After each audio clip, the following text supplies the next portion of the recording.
السلام علیکم ورحمۃ اللہ وبرکاتہ۔ الحمدللہ والصلاة والسلام علی رسول اللہ وبعد۔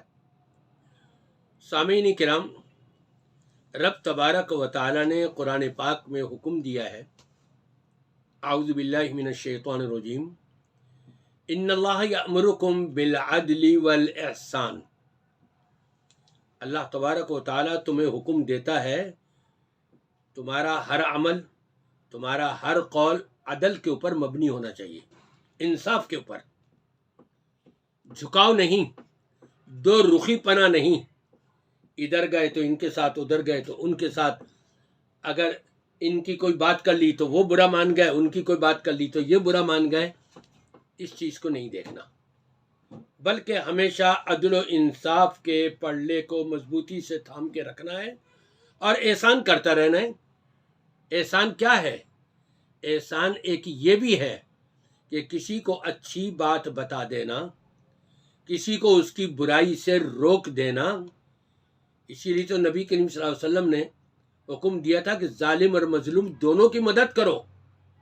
ظالم کی مدد یہی ہے کہ اس کو روک دو اس کے ظلم سے۔ اسی طرح سے اپنے دوسرے مسلمان بھائی کے لیے احسان یہ ہے کہ اگر وہ غلطی کر رہا ہے تو اس کی غلطی سے آگاہ کرو تاکہ لوگ وہ غلطی نہ کریں اور اس کی بھی اصلاح ہو۔ ہمارے بعض بھائی کہتے ہیں کہ آپ علماء پر تنقید کرتے ہیں۔ دیکھیں، تنقید ایک ہے برائے تنقید اور ایک ہے تنقید برائے اصلاح۔ نبی پاک صلی اللہ علیہ وسلم جب تشریف لائے تو آپ نے کیا کہا؟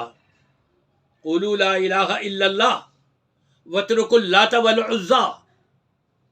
لا الہ الا اللہ کہہ لو اور یہ لات اور عزی کو چھوڑ دو، اپنے بتوں کو، اپنے یہ ان خداؤں کو۔ تو کیا یہ تنقید ہو گئی ان کے اوپر؟ نہیں، یہ اصلاح ہے۔ اللہ تبارک و تعالی نے حکم دیا ہے ہمیں قرآن پاک کے اندر امر بالمعروف اور نہی عن المنکر کا، اور جب ہم کلمہ پڑھتے ہیں، کلمے کا آغاز ہی نفی سے ہوتا ہے، نہیں سے ہوتا ہے۔ لا الہ، پہلے سب معبودوں کی نفی کرنی ہے، اب اس کے بعد اس بات ہے الا اللہ، اللہ کے سوا کوئی معبود نہیں، اللہ کے سوا کوئی الہ نہیں، اللہ کے سوا کوئی حاجت روا نہیں۔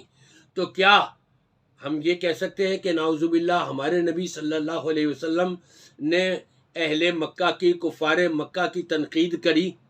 نہیں، اصلاح ہے یہ تنقید نہیں ہے، بلکہ آپ اپنی نظر کو اصلاح کی نظر سے دوسرے کی بات دیکھیں اور سوچیں اور سمجھیں، تب ہے۔ وہاں تو نبی پاک صلی اللہ علیہ وسلم فرماتے ہیں فاصلحوا ذات بینکم، آپس میں ایک دوسرے کی اصلاح کر لو، صلح صفائی کر لو، عدل و انصاف کر لو۔ یہ اصلاح ہی تو ہے۔ ایک مسلمان دوسرے مسلمان کا آئینہ ہے، آئینہ جب سامنے رکھے اور وہ دکھا دے چہرے پر دھبے لگے ہوئے ہیں تو کیا کہیں گے آپ؟ یہ تو تنقید کر رہا ہے نا، توڑو اس کو، پھینکو اس کو، تو قریبی مت آنے دو، یہ کہیں گے؟ نہیں، آئینہ ہی تو ہے کہ جس نے آپ کے ظاہری عیب بتا دیے۔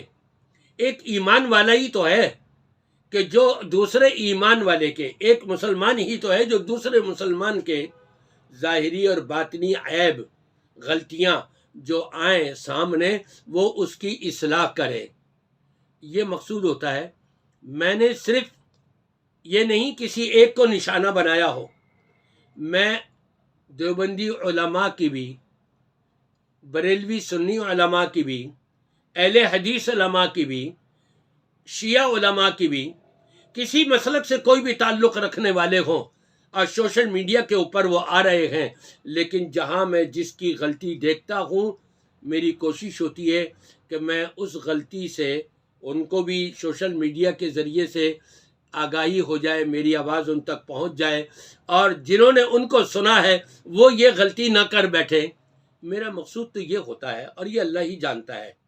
اب آپ کی مرضی ہے، آپ اس کو تنقید کہیں، تنقید برائے تنقید کہیں، یہ تنقید برائے اصلاح کہیں، یہ تو پھر اللہ تبارک و تعالیٰ کے ہاں آپ بھی جواب دیکھیں اور اگر میں تنقید برائے تنقید کر رہا ہوں اور میرا مقصود تنقید برائے اصلاح نہیں ہے تو میں بھی اللہ کے ہاں جواب دہ ہوں۔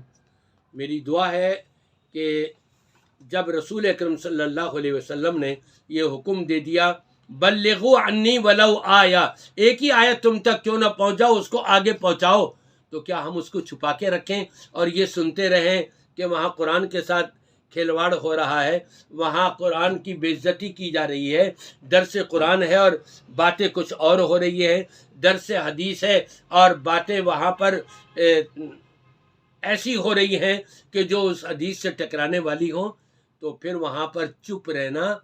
یہ فرمایا کہ اگر تم برائی کو ہاتھ سے مٹا سکتے ہو تو ہاتھ سے مٹاؤ، نہیں تو زبان سے مٹانے کی کوشش کرو، اور اگر تم چپ رہے، زبان بھی استعمال نہیں کری تم نے، صرف دل سے ہی برا جان رہے ہو، تو نبی نے فرمایا وَذَلِكَ ضَعْفُ الْإِيمَانِ، یہ تو ایمان کے بڑے کمزور ہونے کی علامت ہے۔